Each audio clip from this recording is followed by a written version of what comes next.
of you in this room have undergone due diligence? Can you raise your hands? About 8, 10 people I see. I wish that going forward, all of you in this room will raise your hands when I ask this question. In another 5 minutes, you'll know why I am saying that. But before that, I come from a compliance background, so certain disclaimers. Those of you who have raised your hand, you would know that we had conducted a webinar in the month of May, June, whatever. It had taken more than 2 hours, 2.5 hours. Okay? So, we say that please read scheme information document, which is a 45 page document, but nobody reads it. So therefore, we're compelled to come out with a KIM, which is a 5-page document. Mr. Narayan said, your presentation is too long, so I'm going to convert my presentation into a KIM, fast forward, and hopefully some of it will percolate. You know, remember in your school days, we used to have composition essay, which we used to write pages and pages, and we also had something called Pressy writing. You concise a 5-page text into a 1-pager. So I'm going to attempt Pressy writing here. So without much ado, what does due diligence mean? Due diligence simply refers to thoroughly verifying, evaluating information about a company, person, product. In the morning, Usha Thorat madam mentioned about, you know, in the context of RBI governor talking about daughter's marriage or, your sister's marriage, you try to find a match. Of course, nowadays you don't have to worry because our kids find their own matches. But when you have to find a match for your loved one, you do certain basic checks and balances. That itself is a due diligence. When you buy a flat, you do a recce, you go and see the property, you find, etc. When you want to live there, not for the investment. Likewise, even if you want to buy an iPhone, whatever, you do a little bit of checking, right? So nothing but you are doing study of what you want to do, want to buy, acquire, etc. So typically, due diligence is usually used in the context of acquisition of some asset, property, etc. So in my personal view, it's a bit of a misnomer to use it in the context of distributors because you're already on board. But we'll come to more of that. What are the various types of due diligence? Commercial due diligence, financial viability. When mergers, takeovers happen, companies typically do a due diligence, especially when foreign partners come in. They do a due diligence, legal due diligence, and so many of them. I mean, you do Google, you'll find all these answers. I'll not dwell on that. What is the process? Establish a Q team. You have a kind of an audit team.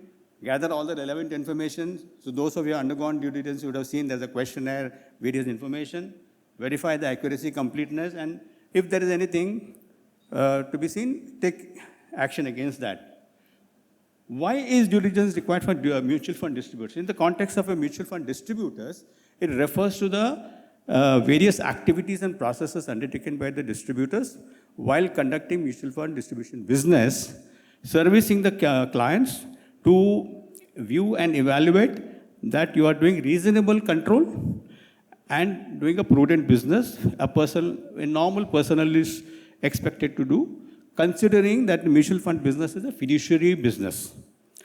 In simple terms, I had explained to our distributor friends during the webinar, all of us do the health checkup today, right? Anybody in this room does not do health checkup, raise your hand. So we typically do annual health checkup, or maybe once in 2 years we do health checkup. We get our vehicles serviced. Before monsoon comes, we go and take it to the workshop, see the the pressure, tire pressure, engine, everything. All preventive maintenance. So according to me, due diligence is nothing but a health checkup that everything is fine, that you don't have blood pressure which is undetected, you don't have any problems, and you take corrective measures at the right time. That is the whole intention. The intention of due diligence is not fault finding.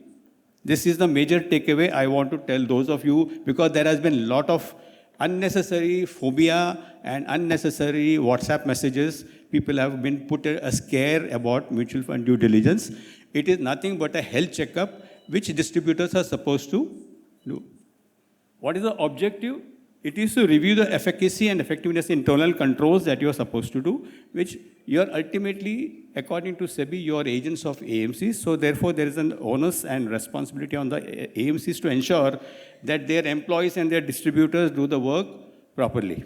So this is but nothing but to give an assurance to the AMC that everything is fine, there is no corrective measures to be taken. What does the SEBI regulation stipulate? Now, I will not read this. There is a SEBI circular. If you see the SEBI Master Circular, this is the section 15.5 of SEBI Master Circular. This is a little dated, dated 27th of June 2024. Because it was, this was the previous year, it has been further revised, but the section and the chapter remains the same. If you open this section, you Google it, you'll get the whole Master Circular. And this is what SEBI Circular says, that a person who has got an AUM of more than 100 crores across the industry, commission received from a single AMC of more than 50 lakh or more than 1 crore across the industry, and multiple point presence. So I hope all of you in this room, those who are not yet reached that, I hope that next time around, if I'm here, you cross 1 crore and you are part of the due diligence.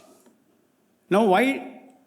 Imagine that you are empaneled with all 40 mutual fund houses, and all 40 mutual fund houses send their audit team or whoever it is to conduct due diligence. It is a repetition, duplication, so much of waste of time, unproductivity. So therefore, it was decided about 10 years only back only that on behalf of all the participating AMCs, it is purely voluntary. Those who want to be part of this syndicated approach, AMFI will organize this audit, empaneling a set of audit firms, and who will come and do this basic checks. It is not an exhaustive audit. Or there is a basic difference between audit, which is typically done on a company, because audit is generally given to give an assurance to the management and to the shareholders. This is not the kind of audit that you normally hear about in the normal course of business. Then, in addition, a couple of years ago, SEBI told AMFI that on the due diligence report that once we conduct the audit, this due diligence, we circulate the due diligence report, DDRs, with all the AMCs, on which AMCs are supposed to take whatever necessary actions, corrective actions, if at all, anything. And in some cases, they have to conduct enhanced due diligence. But there was a apparently lack of uniformity in the way certain deficiencies that were observed in the reports were treated by different fund houses. So if somebody has been extremely very negligent, somebody takes a very lenient view, somebody takes a harsh view, somebody doesn't even bother. That should not happen. So SEBI said that there should be an objectivity in the whole exercise, and there should be uniformity in the way you treat the deficiencies and come out with the proper corrective actions going forward. So AMFI conducted a detailed study using the help. We have a standing committee called AMFI Committee on Certified Distributors, too long a name, so for want of a better term, right from beginning we are calling it as the ARN committee, all of you are ARN holders. So within that committee there was a working group constituted, and we also took the help of an external expert CA firm to review the entire due diligence. We have a due diligence questionnaire which runs into a few pages, several chapters, I'll come to that in a while, and that is circulated amongst the distributors. I'll skip this. Few important points with the importance of due diligence. One is that due diligence is, although if you may qualify every year because almost every year people get 1 crore commission, but we don't conduct this due diligence every year. It has to be done. We have decided to do it once in 3 years, just like you do your NISM certification once in 3 years, AMFI renewal of your ARN once in 3 years. So this also once in 3 years it is conducted. Then in the SEBI circular, this is very important, please pay attention. In the SEBI Master Circular or in the August 2011 circular, there is a categorization of customer relationship between distributor. One is advisory and the second one is execution only.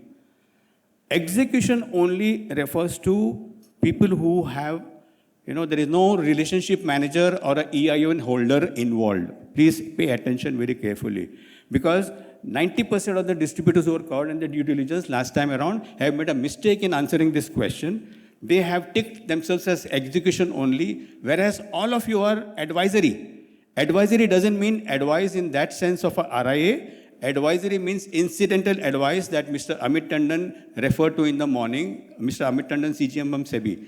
All of the distributors are supposed to give incidental advice for giving a curated list of mutual fund schemes among the various schemes, and you recommend 1 or 2 schemes. That is called incidental advice. So you are allowed to do that, but in the SEBI circular, the wording has still not been replaced with incidental advice. Therefore, the word continues. But most of the distributors today are advisory model, and execution only are people like ICICI Direct or HDFC Securities, where in some transaction, it is online and the client does everything. You are not involved. EIN holder or RM is not involved. Under the execution only, there is an obligation for the distributor that, this is what the SEBI circular says. I will not repeat. Read this. Please note down this circular number or this previous paragraph I had mentioned and read it because we have very limited time. There is an obligation on the distributor to tell the client that this product is not suitable to you. It doesn't stop there. You are supposed to get a confirmation from the investor that in spite of your telling me, I'm still investing. No, 90% of the time this doesn't happen. And if you have ticked execution only, you will be found violative of a fundamental requirement of SEBI, and you'll get negative marks for that. So that is why I thought this particular point I will dwell on. And another important aspect, in the due diligence questionnaire, there is a relationship, whether your business model is online or it is physical or both. Online is not your MFU, BSc, Star MF, MNSC. That is not your own platform. You are there, you are riding on somebody else's platform. Those who have channel partners who have their own software and own platform, that is called online services, typically like ICICI Direct. I hope that's clear. Other thing is very important, even this Mr. Amit Tandon referred and someone else also referred in the morning. You are, as per the AMFI Code of Conduct, you are supposed to do suitability check and customer profiling, risk profiling.